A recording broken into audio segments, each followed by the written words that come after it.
Just sit right back and you'll hear a tale of a fateful trip that started from this tropic port aboard this tiny ship. The mate was a mighty I just got back from this 3-hour tour, OG. Got on a little boat, Lake Superior, 3 hours over to Isle Royale National Park. And you know what was great? It takes 3 hours to get there? 3 hours. Did you row? My arms are so tired.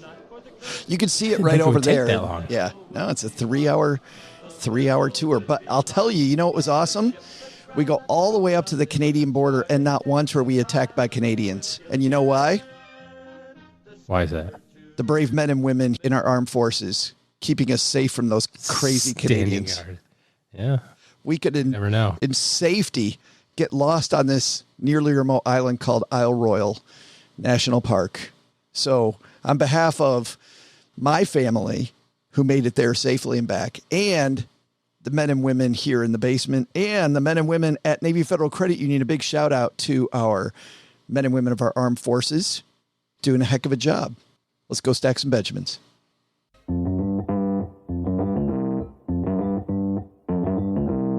Live from Joe's mom's basement, it's the Stacking Benjamin Show.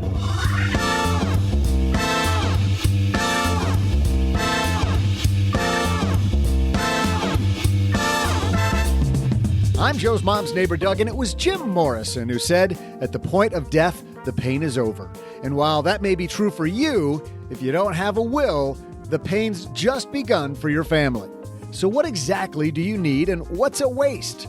Today, to help us put together a great plan, we welcome, from the award-winning Women Who Money blog and co-author of the new Estate Planning 101 book, it's Amy Blacklock. Plus, rebalancing? You've heard the term. Today, we'll share how to do it right. And later, we'll toss out the Haven Lifeline to a lucky listener, and I'll share some of my amazing trivia. And now, two guys who better have me listed as their primary beneficiary. It's Joe and O-G.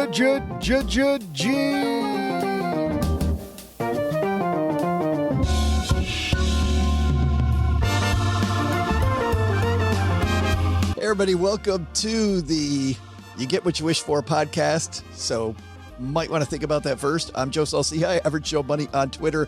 Across the card table from me to kick off the last week of August, it's Mr. OG.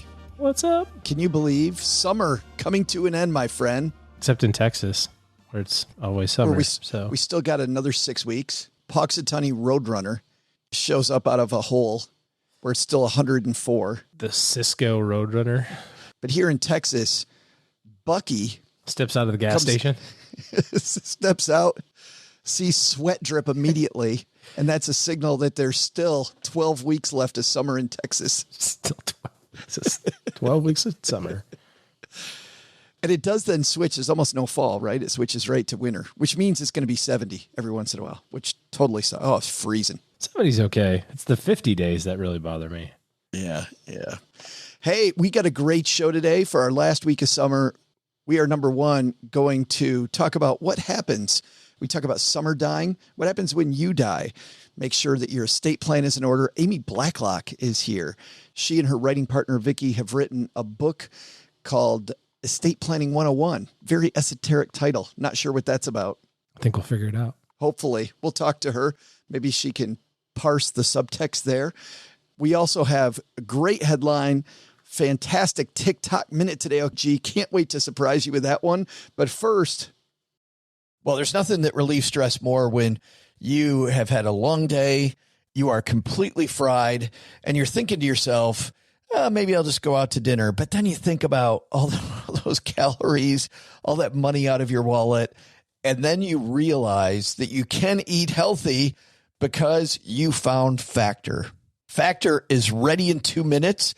Factor shops, preps, cooks, and delivers straight to your door, so you have more time for everything you love this spring, and you don't have to worry about eating healthy and going outside your budget because you've got the food sitting there in the fridge that you had pre-planned. What is Factor?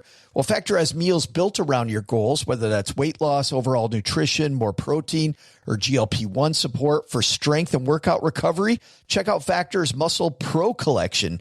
Every meal's crafted with functional ingredients, lean proteins, colorful veggies, whole foods, and healthy fats. Factor bans 175 plus ingredients.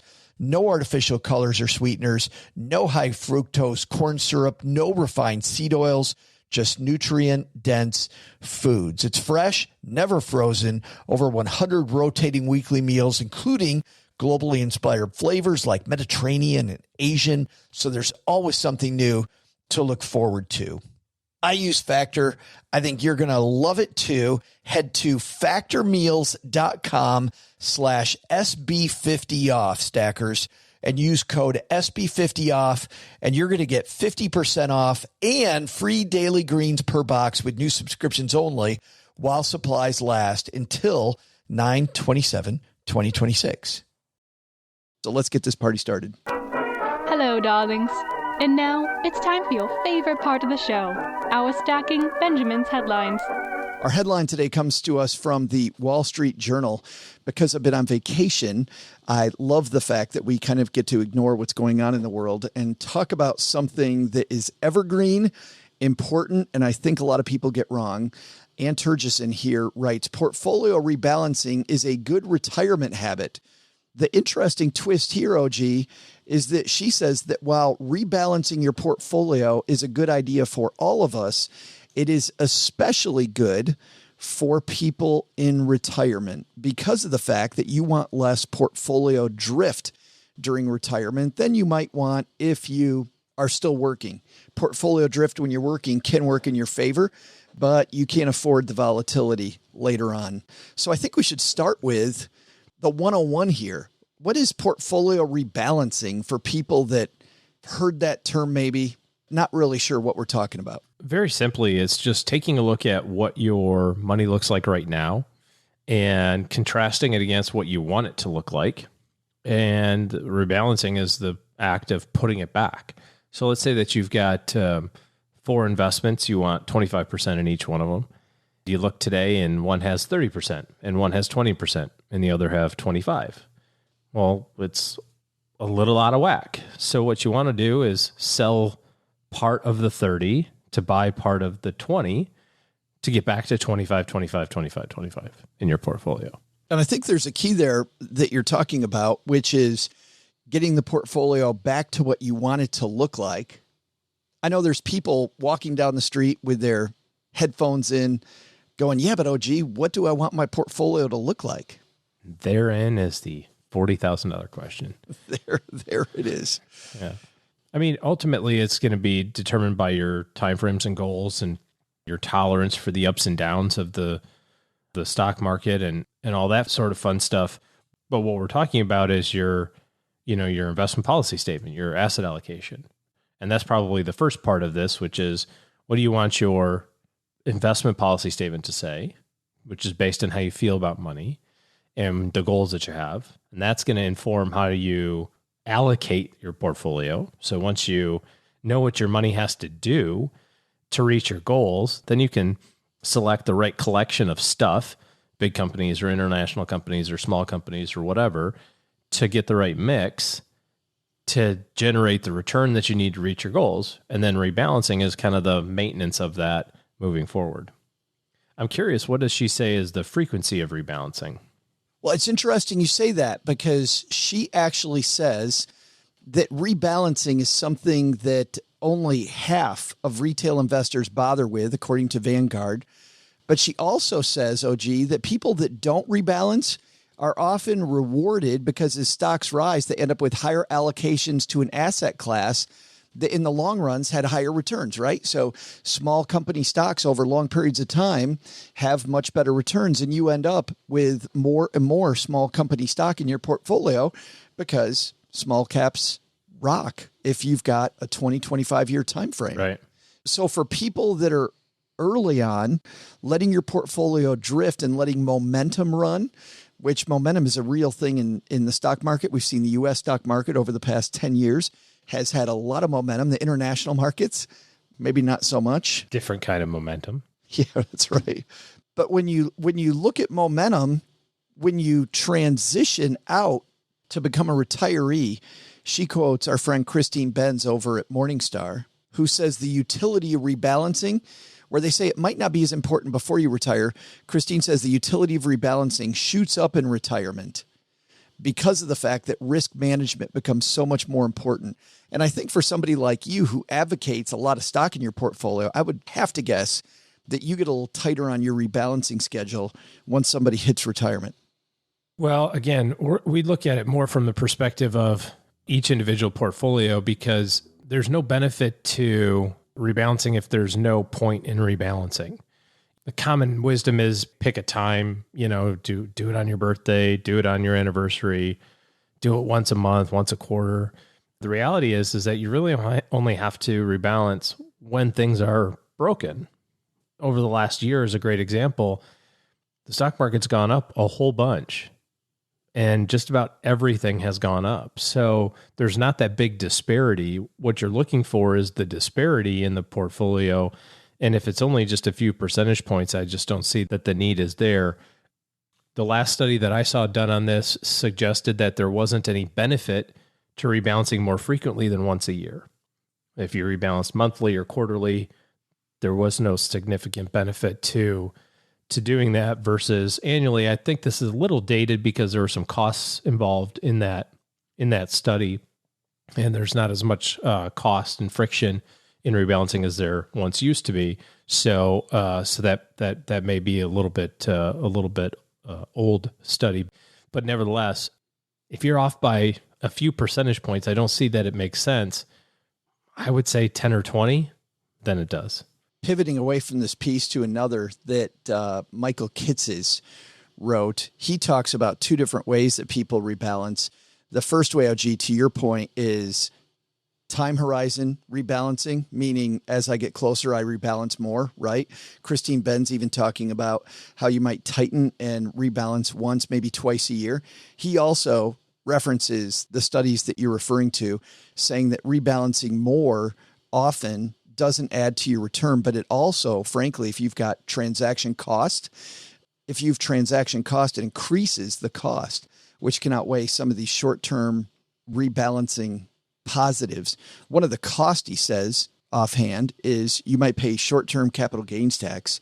So tax and friction, if you're outside of an IRA, might end up being a problem.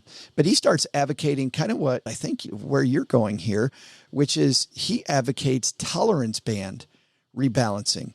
Don't rebalance anything until you get to whatever your magic number is. Yeah. You said 10 or 20, get to maybe 10% off and then tweak it. So just let it go. Forget about twice a year, once a year.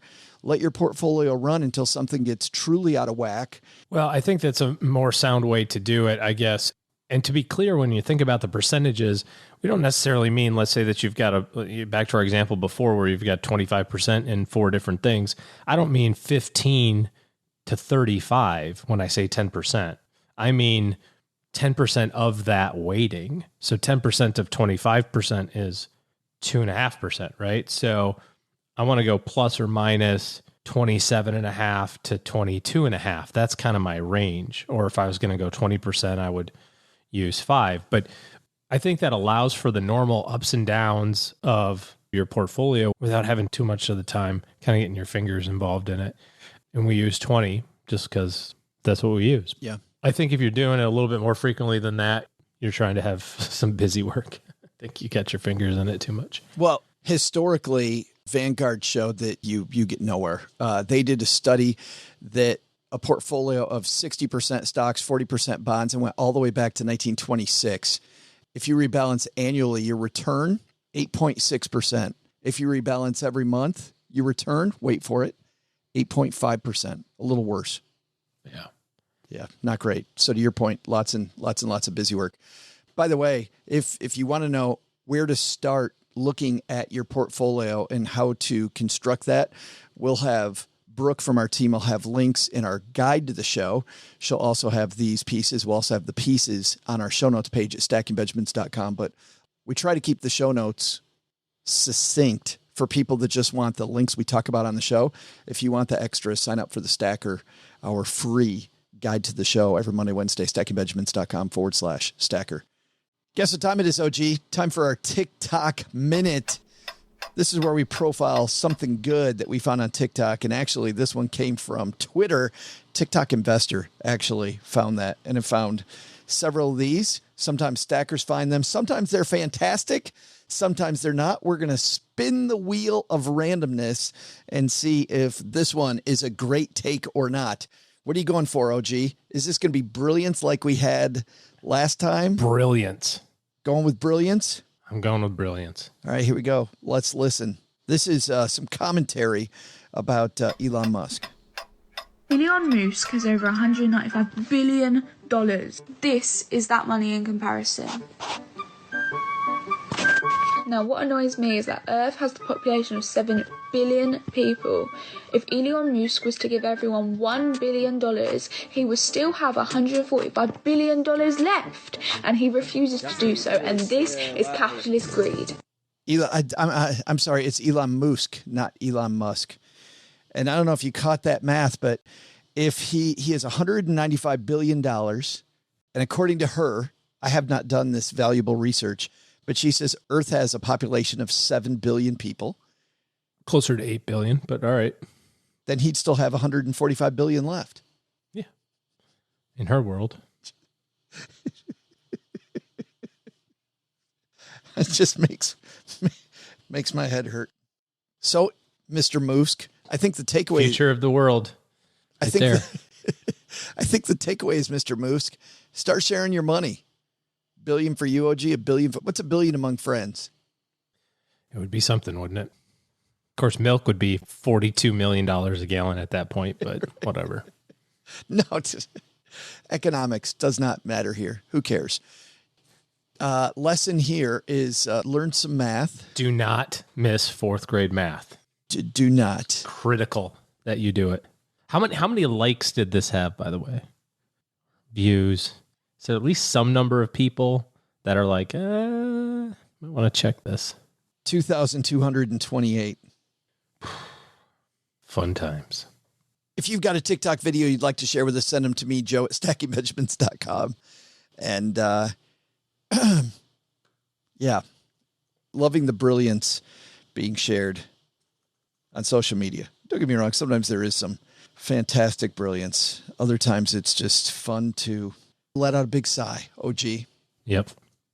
Amy Blacklock is part of an award-winning team of writers at the blog called Women Who Money. She and her friend Vicky dove into estate planning, OG. We're going to talk to her about that coming up here next. But Doug, you look concerned. What's going on with you, Mr. Doug? Hey there, Stackers. I'm Joe's mom's neighbor, Doug, and we haven't heard from Amy Blacklock quite yet, but it's got me thinking. I haven't done my own estate plan, and I'm realizing if I don't get on that, it's going to be World War III down here in the basement when they realize all of my stuff is up for grabs. So I've decided to be considerate and just divvy it out ahead of time. Before I break the silence and tell you what I've got to find a new future owner for, let's get to today's trivia question. On this date in history, the first hashtag was used. Hashtag that's lit.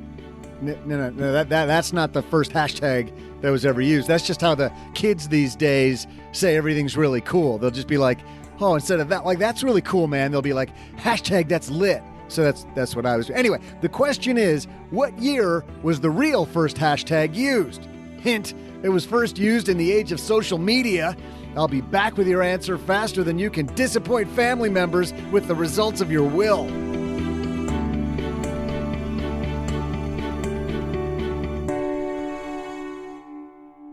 When you become a member of Navy Federal Credit Union, life gets better.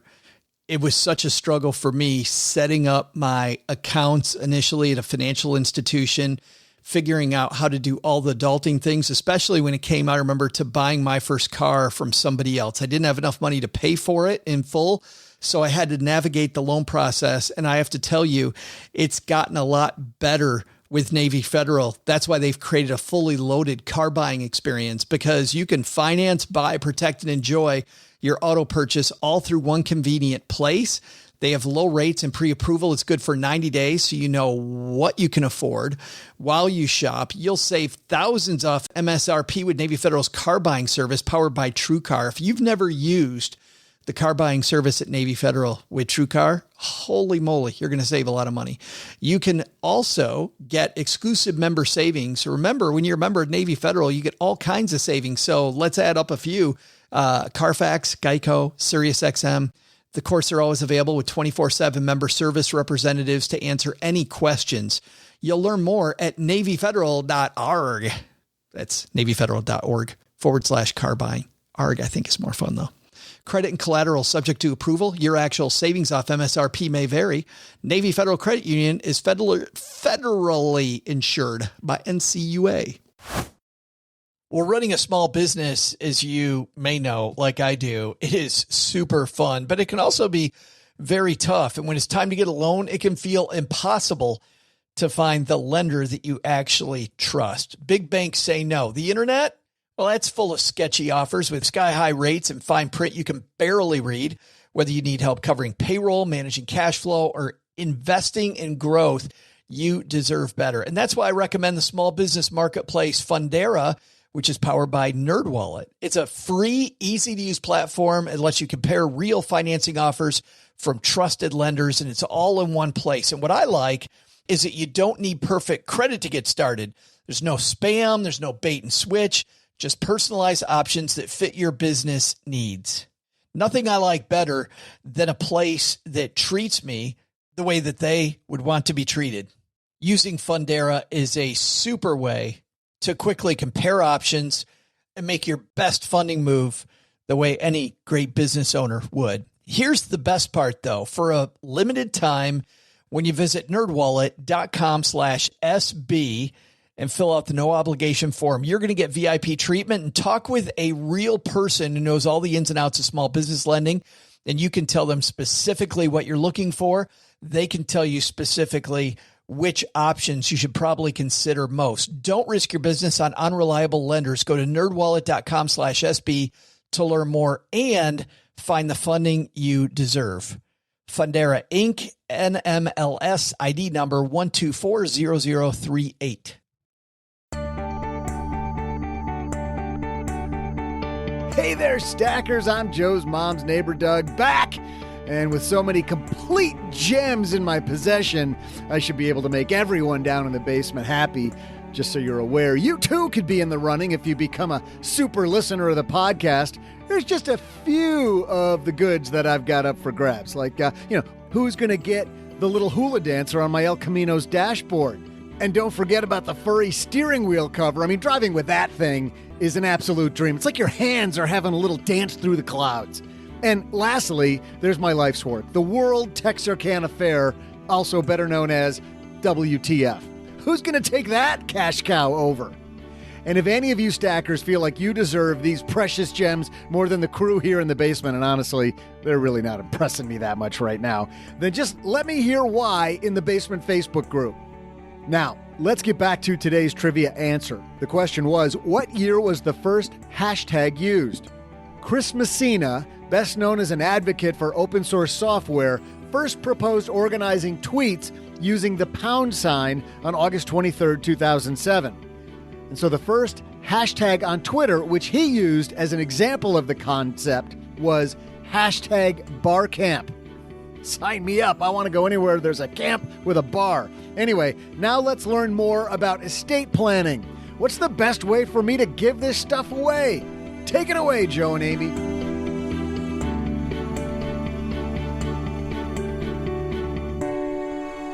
And here she comes down to the basement.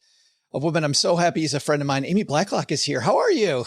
I am great. How are you, Joe? I'm good, but I have to say that I certainly miss the Detroit area personal finance community where you and I would see each other there for a couple of years. And that was a painful part about moving away. I'm like, I can't move from Amy. Yeah, right. No, I loved having you around here. And yeah, this is a lot farther trip to the basement now. It is. Thanks for that. I was glad on the world tour for the book you could include us. So that was awesome. But let me ask you this, Amy, why you and a book about estate planning? Like, why did this hit you that you wanted to be involved in this project? We were approached by Adams Media to write this book, and we jumped right on board because we think it's such an important topic.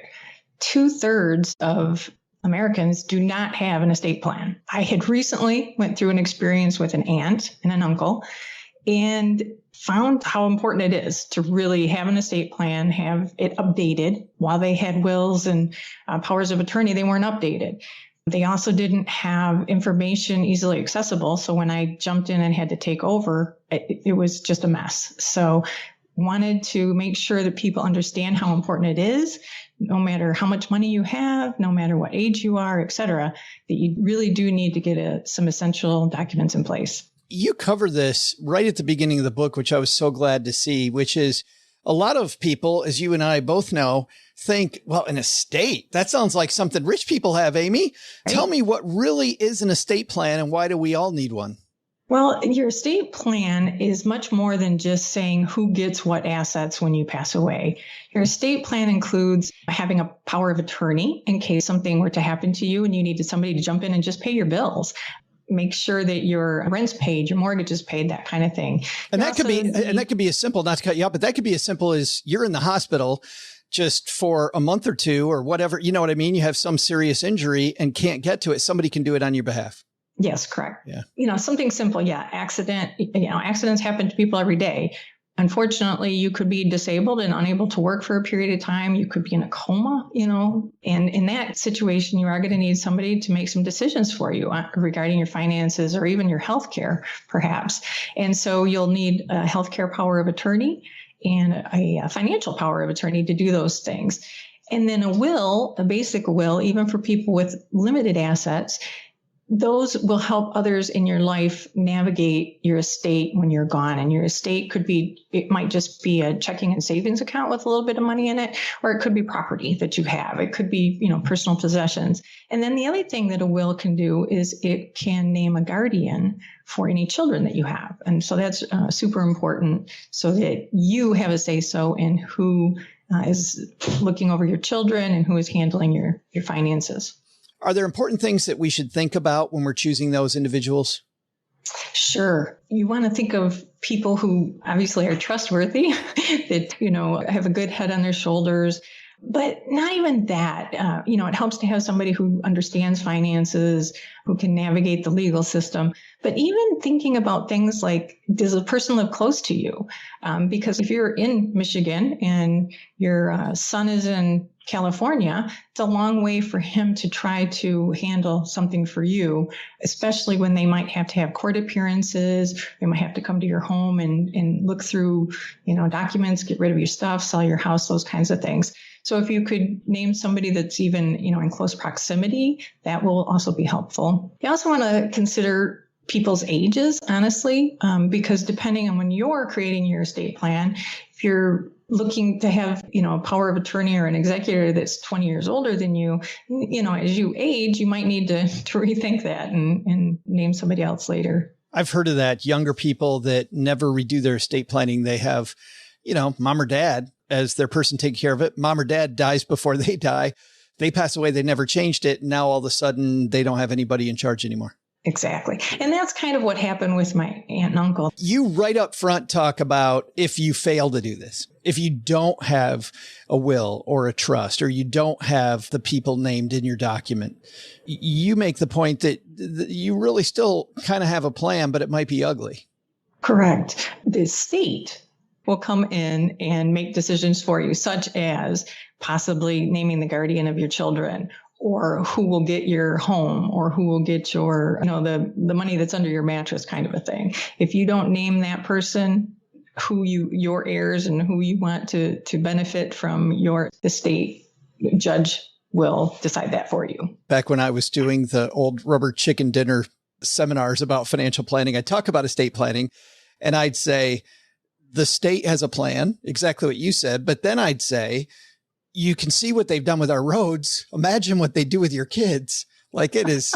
And people outside of Michigan have no idea how bad our roads are in the Detroit area. But oh, they're horrible. If we can't trust them with that, how can you trust them with the rest of it?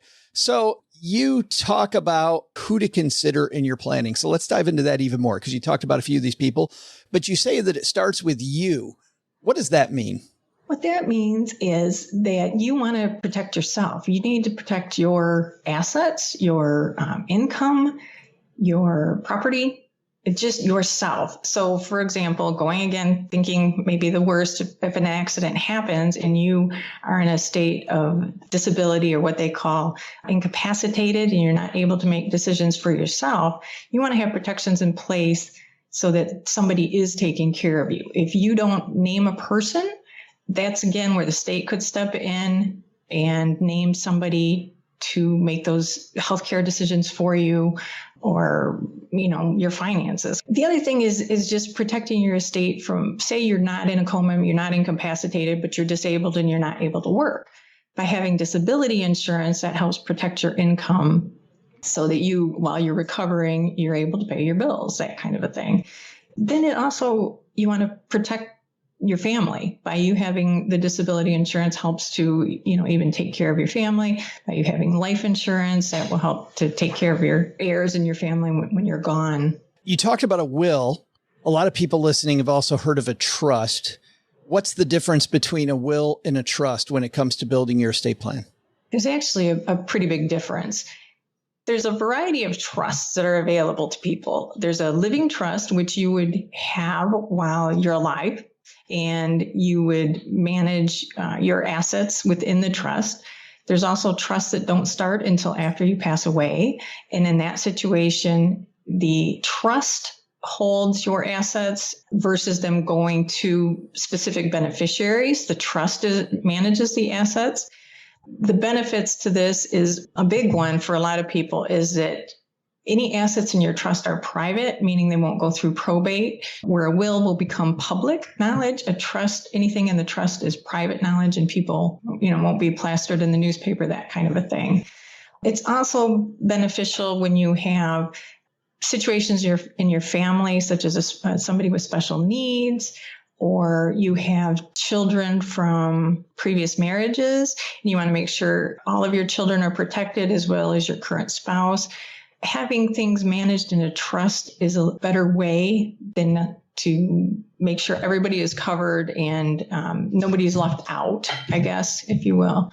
Where in a will, you might not have all the protections that you need. A will, for somebody with simple estate, not a large family, everything's clean, cut, and dry, they don't own a lot of property, a will is probably all they may need. But as you accumulate assets, as you accumulate property, as your family grows, maybe get divorced or remarried, or your spouse passes away and you get remarried, things become more complex, and that's when you may want to turn to a trust. I would think special needs children too, I would imagine.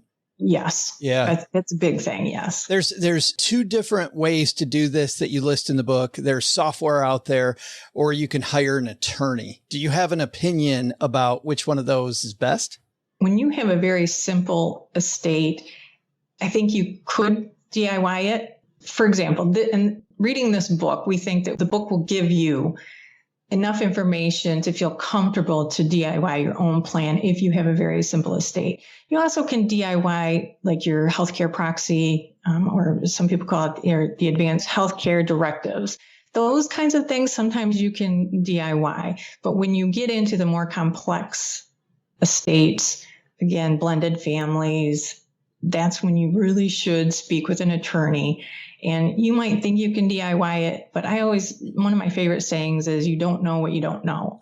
And I think that's where an attorney can really help you out. I couldn't agree more. I feel like back when I was a financial planner, there were people that would try to DIY this. And I thought, your family's going to have to hire an attorney later anyway.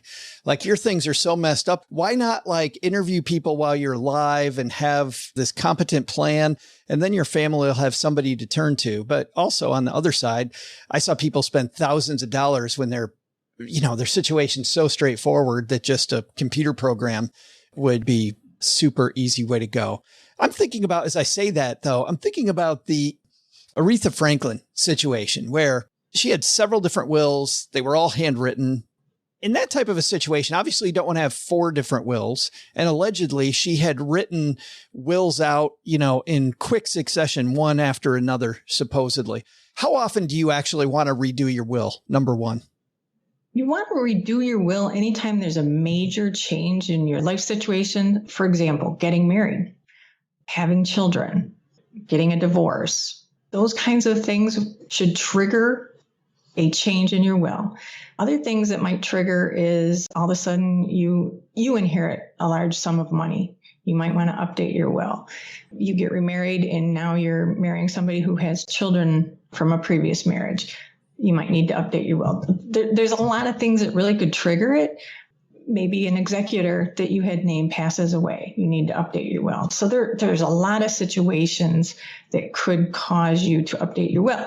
However, it doesn't require necessarily the updating of the whole will. There is what they call a codicil that will allow you to update your will or add to your will or make a change to your will without having to update the entire document. The next question there is thinking through Aretha's situation. So she has these different wills. Part of me that doesn't know a lot about this goes, maybe if she had filed one of those somewhere. But is there somewhere that you file your will? Is there something, do you get it notarized? Like if you do a will yourself, like reportedly she had done, is there something that I do with it? Yeah, it's going to vary a little bit by state, potentially, but you usually need to have 2 witnesses sign the will, and these witnesses cannot be a beneficiary of the will. So it has to be a couple of independent witnesses, and it lots of times has to be notarized as well. Okay. What if I want to cut somebody out? What if I don't want somebody to get any of my money and I want to make sure that I disinherit this person? We found the best way is to actually state in your will that you are disinheriting an individual. So first of all, we want you to think carefully before you actually decide to disinherit someone. Especially if it's me. Don't disinherit me. Right. But if you do, it's best to explicitly state that in your will that you are leaving so-and-so, 0, or you disinherit somebody. And the reason for that is so that later they can't just say, oh, I was accidentally left out of the will. Like it was an accident, like they forgot me. So if you state that you are disinheriting them, then there's no question. You might want to, instead of disinheriting them completely, just leave them something very small. Again, kind of so they can say, they're getting something. They don't feel like, you're totally leaving them out. They're getting a little something. But again, it's a very delicate situation that you'll really want to think about. I know there's some other financial planning tools from reading the book that you have that can also help with the estate planning. Tell me about like workplace plans, like the 401k or at your bank. It seems, but on those accounts, you write that there's some ways that I can pass those on. That's a part of my plan. Right. Not everything has to be listed in the will. For example, your 401ks, your IRAs, even bank accounts. You can list a beneficiary on many of those plans. Some of them are called a transfer on death beneficiary.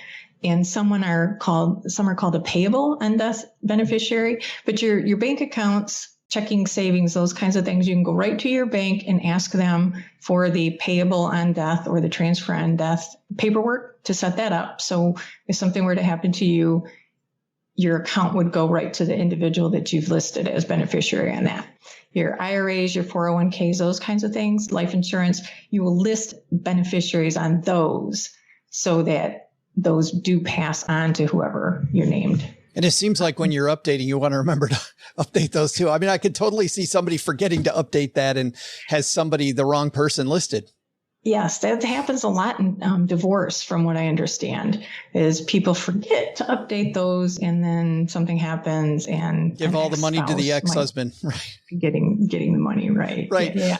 The other thing to make note of is some people think, well, if I put it in my will, then it will go to whoever's in my will. Well, that's not the case if it's an account that has a beneficiary. Your beneficiary on your account will always trump what's in your will. So if you think I'm leaving my my bank account at Chase to my son, well, if he's not the listed beneficiary on that account, he's not going to get that account. Oh. It's going to be whoever's listed as a beneficiary. Is there a way to make it so that I fill out that paperwork, but it defaults to the will? Like, can I write it out saying, I want it to go to whoever's in my will? You know, instead of going to 5 different places, Amy, to update everything, can I do it that way? No, not my understanding is if it's whoever is on the beneficiary of that account. So for example, you might have a Vanguard account and you might have a 401k or life insurance. All of those are going to have their own individual beneficiaries. And unfortunately, you are going to have to update all of those. That's not what I want to hear, Amy. Yeah, sorry. Well, I shouldn't say that. You know what? A trust. If you have a trust, and you name the trust as the beneficiary of those accounts, then the trust would inherit everything. And then that'll take care of all of it. That set up. So much research went into this, by the way. You go through everything from funding your final care to what if your will gets contested, to leaving property to kids, to, as you mentioned, the different types of trust and how the trust gets administered, and so many different things. I know that with all the work you put into this, there must have been something that surprised you. What surprised you while you were working on the book? Probably what surprised me is really, it's such a complex topic, but it really can be distilled down to easily understandable information that anybody then can get it done. When you hear the words estate planning, it just sounds like, you know, something that is just going to be filled with legal jargon. It's going to, again, be only for those who are rich or wealthy. Yes, we did a lot of research. We did a lot of reading, but it really comes down to just a few, you know, things that you really got to know. You have to understand your finances and your estate, what money you have, what money you owe, and, you know, how to take care of, you know, people in your life and yourself. And it's not, you know, as they say, rocket science. Yeah. It just takes some time to understand all that you have to do and implement it, but it's not hard to understand. And I love that too. And it's a little like riding a bike too. Once you know it, it's not going anywhere. Yeah. I mean, I don't know, little things change, but nothing big changes over time, I feel like. Right. Hopefully your estate just grows. You have more money. You can then, you know, make sure Joe's a beneficiary. Yeah, absolutely. If you want to make sure you have your favorite podcaster in there, I'm all for it. That would be great. The book is Estate Planning 101, a crash course in planning for the unexpected, from avoiding probate and assessing assets to establishing directives and understanding taxes, your essential primer to estate planning. And I'm assuming that it's available everywhere? Yes, available everywhere. That's so awesome. Congratulations, Amy, on a job well done. And thanks for hanging out with us and geeking out over estate planning. I appreciate it. Thank you. And one more thing I did want to mention, we do have some free tools. Oh, good. On our website, womenwhomoney.com/estate planning tools. Okay. And quite a few different resources that will be available. And I'd be remiss, by the way, of course, Women Who Money on its own is an award-winning website and just fun to go hang out at anyway. There's a ton of stuff there, but it's womenwhomoney.com/estate-planning-tools. And you know what? If you're walking the dog or you are driving right now, we've got you covered. We'll have a link to all things Amy and to the tools that she and Vicky have at womenwhomoney.com. Thanks a ton, Amy, for hanging out with us and geeking out about estate planning. I appreciate it. Thanks so much for having me, Joe. Really appreciate it. Hey, I'm Mr. Wow. And I'm Mrs. Wow from Waffles on Wednesday. And when we're not eating waffles, we're stacking Benjamins. Huge thanks to Amy for stopping by. Oh, gee, so many reasons, even if you're in your 20s, to do your estate plan. And the basics, like just getting your beneficiaries in order, can be so important. You know, maybe you don't need the full treatment at 25, but just thinking about what happens when you pass away to your 401k plan, your checking account, your savings, all that student loan debt. Somebody's going to have to deal with it. And if you can save them some grief by making sure, like you said, at least your beneficiaries are correct, that goes a long way. Yeah, I love Amy's ability to talk about that in a kind of fun way. Not a topic we want to deal with, but I think a great way to, if it's the end of summer, it's probably a good time to think about end of life as we watch the trees starting to die for another year, but not completely. They will come back. Yeah. The leaves are dying. They're dying. Hey, let's throw out the Haven Lifeline, OG, and tackle some of life's most important questions. Our friends at Haven Life Insurance Agency, they put what you value first. Beneficiary forms and guardianship. Bam. That's why they've made buying quality term life insurance actually simple, so you have more time to focus on the important things instead of the same inane question on 5 different pages of your insurance app. Drives me crazy. And you know why you're filling it out. Most of the time, people aren't going to read these questions. So Haven Life, cut to the important stuff. You're in and out very quickly. Prices are affordable. All policies issued by their parent company, Mass Mutual, more than 160 years old insurer. No waiting several weeks for a decision, and super lovely customer support. How do you get that goodness? StackyBenjamins.com/Haven Life now to get your free quote. And today we're diving into the basement, our Facebook group where our stacker friends hang out. And Joanne had a fantastic question, OG, that a lot of people wonder about. Listen to this. What do you think about this option from Bright House Financial, formerly MetLife? She says, see attached PDF, which we can talk about here in a minute. I've recently separated from my employment, and the company gave me several sessions with a CFP to review my plan.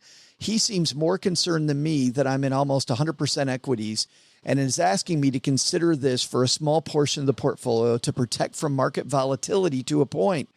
It's an interesting annuity that, quote, protects from some market decline while allowing the participant to earn market returns per se. Being as I cannot access this in an IRA based on age for another 8 years, the 6-year S&P 500 10% loss protection cap rate is 300%.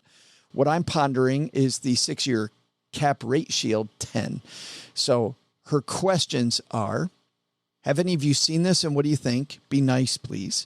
Number 2, I normally run at the sound of the word annuity. In this case, I see no fees being passed to me, market-based returns, loss capped at 10% of this plan. What are the red flags? And if I did this, it would be for 1 6-year term enrolled into my existing rollover account at that time to be allocated appropriately. Let's talk about this. This is new to Joanne, maybe new to a lot of people. They meet with an advisor. They recommend something like this. What are your thoughts? Shocking that the annuity sales guy wants you to buy an annuity. That's the first point of note. Wait a minute. Let's talk about that for a second, OG, before we move on, because what was your clue that this is an annuity sales guy? Because I thought so too, but we can pick him out because the guy from Bright House is selling the Bright House thing. That's the clue. Formerly MetLife. So when you work with an advisor who's affiliated with an insurance company, insurance is going to be a very important part of the plan. Doesn't make it necessarily evil or wrong, like I see sometimes on the internet, but you have to remember that these people are going to have the Kool-Aid that they've been served, and that all the training and all that sort of stuff is focused around the products that they manufacture. It is what they know. And it's what they know. So it's what you're going to get. Not going to walk into the Italian kitchen and get a quesadilla. Not one that tastes good anyway. So the thing that I find kind of interesting is he's like, let me get this straight. You shouldn't have all your money in stocks, but you should put your money in stocks in this thing instead. Well, but here's the reason why. Oh, it's got the downside protection. Ooh. Exactly. Where the stock market does not. That's the sale. And let me just ask this question as it relates to costs. So I'm assuming the guy was wearing pants, and he probably was in an office of some kind, or arrived to your home or office, maybe in a vehicle of some kind, and he probably has a mortgage. So my question is Bright House doing all of this out of the benevolency of their firm? Is he independently wealthy such that he doesn't require a compensation of any kind whatsoever? Of course not. He gets paid, and so does Bright House. So to say that there's no cost is malarkey. There has to be. Which is an important point that you make, OG, because annuities by themselves are not evil. Annuities get sold the wrong way a lot of the time. And the one thing that Joanne doesn't have here that is required for her to get, she's required to get a prospectus.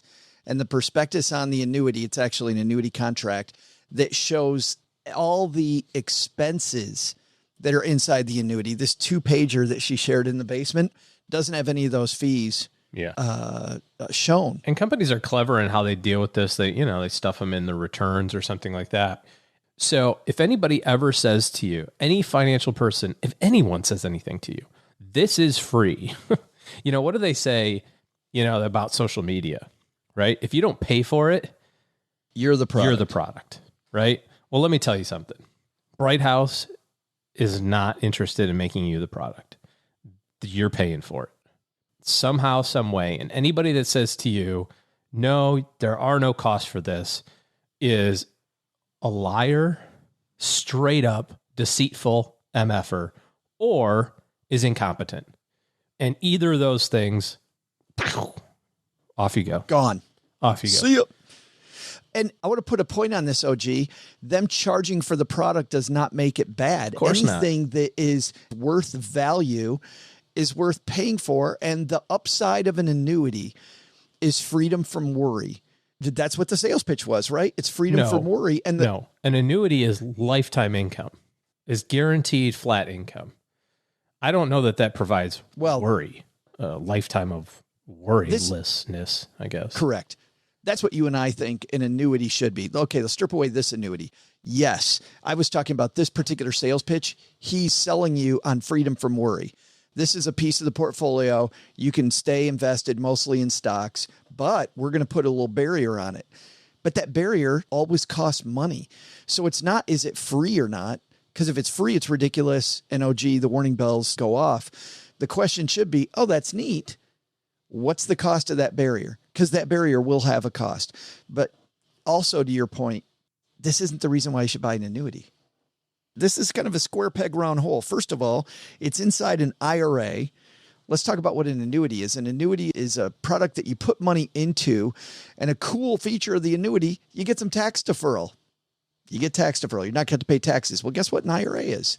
An IRA is a tax shelter. You get tax deferral. You have a tax deferred vehicle inside a tax deferred vehicle. I don't think that's well, the good news is that they've got that in a disclosure page, item number 642, that you shouldn't buy an annuity for its tax deferral, So, hey, we disclose that, The problem that you're trying to solve doesn't exist. The problem that this person is trying to solve for you doesn't exist. If you have an entirely stock portfolio right now, congratulations. You should have been able to prove to yourself over the last 18 months that despite whatever apocalypse du jour happens, not only does the stock market come back, but it comes back in a manner and time that is inconceivable in the moment of the darkest despair. In March of last year, on the 23rd, which happened to be the bottom of the S&P, there is not a soul on this planet who said, you know what? I bet you the market's double in a year from now. There's not anyone who said that. You know why? Because the freaking entire economy of the entire world was completely shut down. It made absolutely no sense. And so I don't want to get into the argument of like whether or not it's a good thing or a bad thing that it happened, but it happened. And if nothing else has happened, or if you haven't learned anything else over the last year and a half, it's that markets cannot be controlled nor predicted in any way, shape, or form. And if you had your money in equities, had your money in stocks, and you stayed the course, you have exponentially more money than you had a year ago at this time. That should be all the lesson you need for any other possible apocalypse that happens. Like, oh, well, but I kept it in during COVID and I was rewarded handsomely. That will happen again, probably sometime in the next 5 years, statistically. And so if you're 50 and you're like, I think I'm going to retire in 10 years, guess what? This is going to happen twice more to you, probably. And the big 40 or 50% thing, that's probably going to happen 2 or 3 more times in your lifetime. So you have all the evidence you need to protect against a thing that's not a thing. temporary declines happen. You don't need protection against a temporary decline. I think you do need protection, but I think that protection you can manufacture yourself. In our headline today, OG, we talked about rebalancing. Christine Benz from Morningstar, we quoted, who said that you want to tighten that up right when you retire. I think that's a way to handle some of that volatility. I think the second thing would be, quoting Michael Kitzes, who we also talked about earlier, tighten those bands. So instead of 10%, maybe you make the bands 5%. This is promising a 10% protection rate, right? For a fee. Why not hit that 10% protection rate by having a rebalance plan that does that? And all of that's true, but I'm saying, like, as it relates to this product, it's protecting against a thing that doesn't need protecting against. Because when you take away the downside volatility, you lose the upside opportunity, which is exactly what's happening in the product. You trade away, I can't lose more than 10%, in exchange for I can't gain more than 10%. Well, what did the S&P do in the last year? Yeah. If you figure that out, you go, well, every so often it might go down 10, but most of the time it goes up 10. Yeah. And so that's not a fair trade. My problem isn't at all that Bright House offers that. That's fine. My problem is the fact that, according to Joanne, and we weren't in the meeting, that the advisor said it's free. Because that, quote, freedom from worry, from something, to your point, that we were giving away, we shouldn't need. But also not the reason, OG, to buy an annuity. My problem isn't that he lied about the freeness or not. It's about that the thing exists in the first place. Yeah, my problem is that he lied. Because I know some people that'll still make that trade-off all day. Just, I don't want to think about it. Okay, fine. You're going to pay through the nose for that. That's fine. Yeah. But thinking that there isn't another side of that stick, that you're getting something for nothing, is the problem I have with the annuity industry in general. Could you imagine if you had this the January 1, 2020? You're like, March, you're like, what's up, losers? I'm only down 10. Huh. Right? And all your buddies. By October, November, you're like, and right now you're like, well, at least I made 10. When everybody else has made like 75. Like one example, one recent example proves everything. It is frustrating. And also we go back to, there are plenty of reasons to buy an annuity. This is not a reason to buy an annuity. Lifetime pension-based income, trading away longevity risk.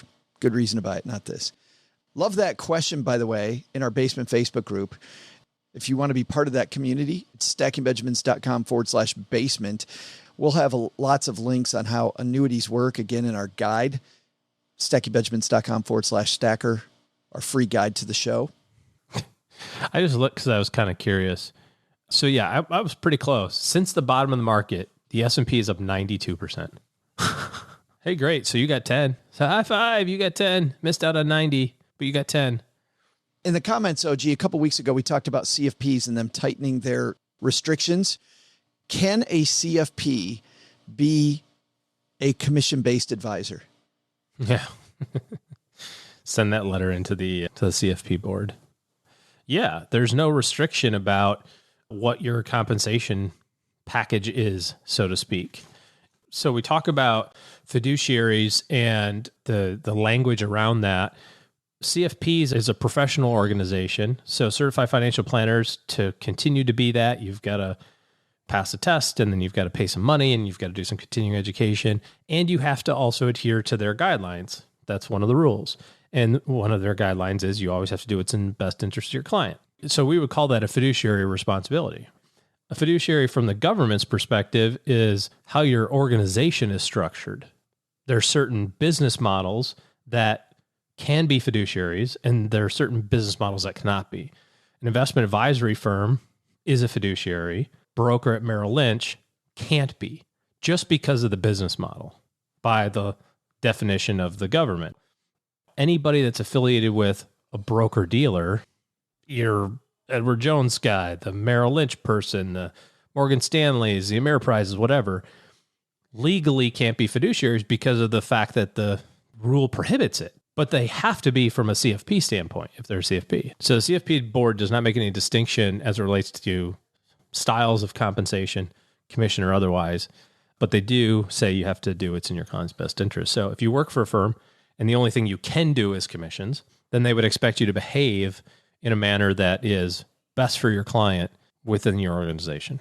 So Chris in the comments says he's surprised a CFP would recommend this. Well, again, it is what it is. Thanks for that question, Joanne. I know Joanne asked our community, not us, but I thought that was really a great question for the show. I wanted to kind of pause. If you've got a question for OG and I to dive into on the show, stackingbenjamins.com/voicemail, and that gets you there. Man, lots of people to thank, especially thanks to you. It's a busy, busy time for lots of families, lots of people here at the end of summer. So thanks for taking your valuable time. Thanks for people that shared some of this wisdom with their friends. If you know somebody that should be a stacker, thanks to you for sharing the show. And last, thanks to everybody who's left us a review of this podcast. I have been traveling, and I know that I've got lots more books to send out, OG. If you were going to give us a 5-star review and you sent it to me, there's a book coming your way. Officially, we're putting your name in a hat.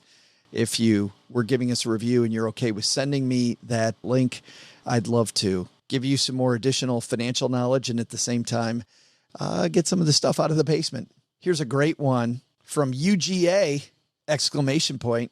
Somebody loves UGA, I think, OG.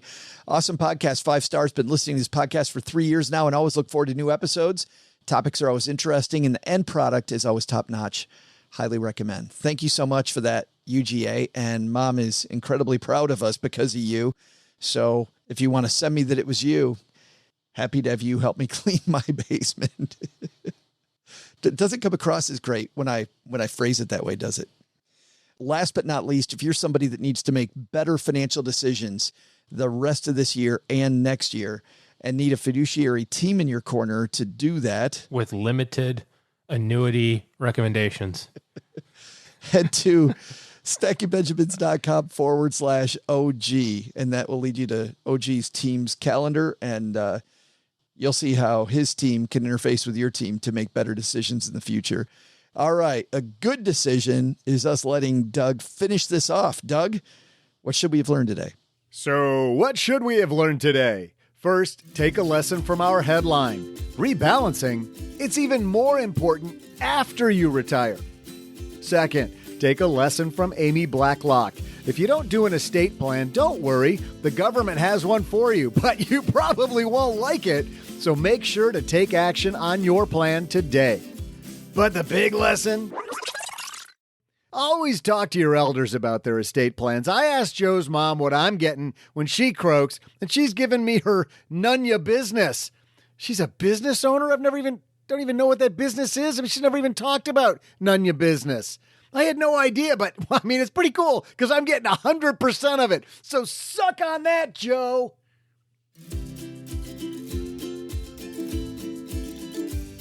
To learn more about our guests and for more resources, you can head to our show notes page at stackingbenjamins.com. To learn everything you need to know about getting started with your estate plan, check out Amy Blacklock's new book, Estate Planning 101. This show is the property of SB Podcasts, LLC, copyright 2021, and is created by Joe Saul-Sehy. Our producer is Karen Rapine.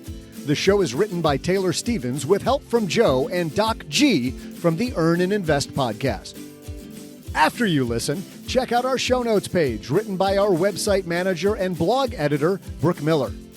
Brooke and Joe also collaborate on a guide to the show and with lots of extras we couldn't include on today's podcast. Heck, they'll also throw in some life money lessons from Joe, and it's all free. It's called The Stacker, and you'll find it at stackingbenjamins.com/stacker. Once we get all of this goodness bottled up, it goes over to our engineer, the amazing Steve Stewart, who helps the rest of our team sound nearly as good as I do right now. Want to talk about the show later? Mom's friend Gertrude is the room mother in our Facebook group, The Basement. She also is our social media coordinator, so say hello when you see us posting online. Here's a weird fact. She and Tina Eichenberg are never in the same room at the same time. For a URL that'll take you right to our Facebook group, by the way, type stackingbenjamins.com/basement. I'm Joe's mom's neighbor, Doug, reminding you that the Chipotle truck doesn't carry burritos. Lesson learned.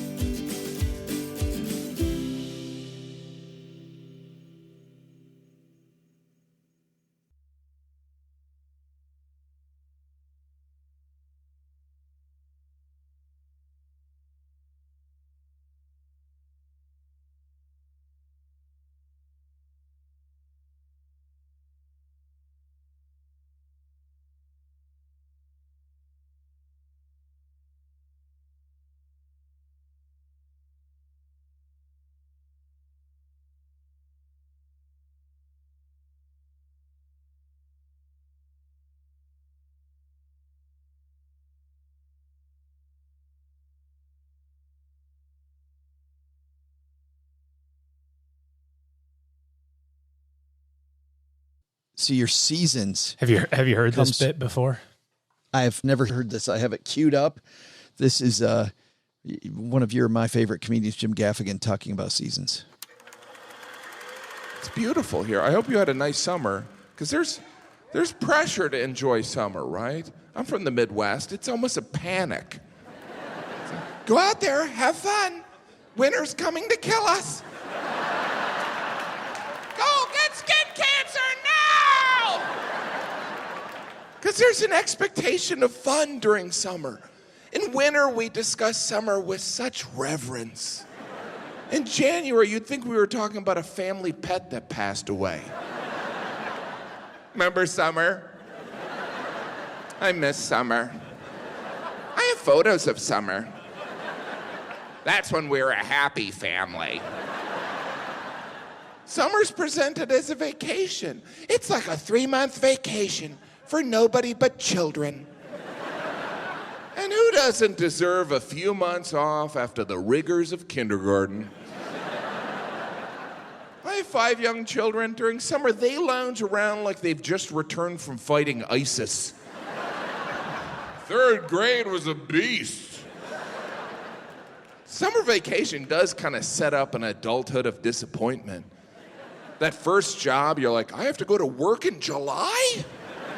I totally still remember that. I remember being done with college and going, I got to work all summer long. Exactly. That is absolutely horrible. Well, the good thing is being in Texas, working all summer long is a treat, because Lord knows I don't want to be out in that. That's where you and I differ. The other day I was outside. Alyssa came out. She goes, it's like 105 out here. I'm like, yeah.